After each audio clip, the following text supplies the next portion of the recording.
Hi, my name is Christy, and I want to tell you that I had a confirmations about rapture, just like you've been hearing. And I wanted to give my testimony to those dreams and also to a couple other confirmations. So it'll be quick though. I'm trying to do it under 5 minutes. Anyway, the first one, my husband and I prayed and we asked for rapture dream because we heard Brother Joshua, like many of you, and I wanted to have my own confirmation. So I went to bed that night. And I woke up having back-to-back dreams, the exact same dream twice.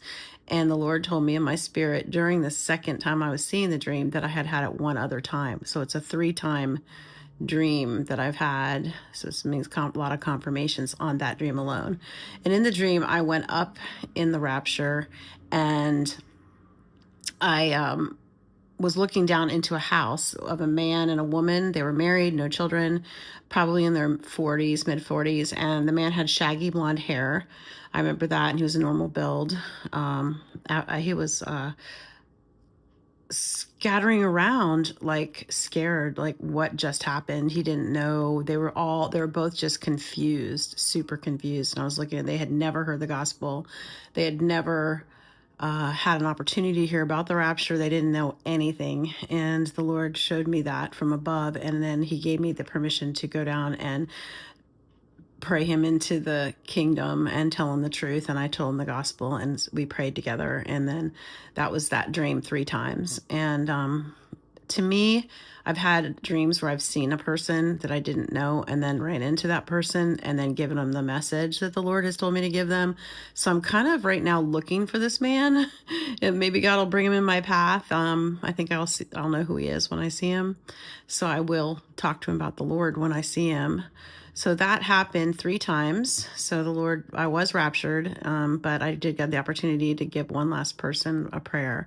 So even though they have to go through the tribulation, in my dream, they still got to be saved. So that was that. Then I had, the next day, I had a time where I woke up strangely at 2:35 in the morning, which isn't normal time for me to wake up. And I had heard about people putting those kind of things in not Jamatra, but Strong's. And I went ahead and put it in the Strong's and it said to depart. I was like, oh, okay. That's dream number 2, or at least confirmation number 2. And then the other day, my husband and I were going to a wedding on the beach. And it was a sunrise wedding at 6:15 a.m. and it was an hour away from us. So we left at 5. And somebody flew by us to get there fast to go, just to get on the road we were on. And my husband said, look at that license plate. It says Fly Girl. And I'm like, honey, that's a confirmation for me. I'm like, I'm just asking God to give me whatever he wants to give me to confirm, but it means Fly Girl. So those are my 3 confirmations. Pretty amazing that God is so invested in telling us that he's coming. Not a day setter. I'm not sure exactly when he's coming. According to Joshua, it's this month and very soon. So I'm believing that I need to do as many things for the Lord as I can at this time. I hope you are too. Blessings, church. Love you. Bye.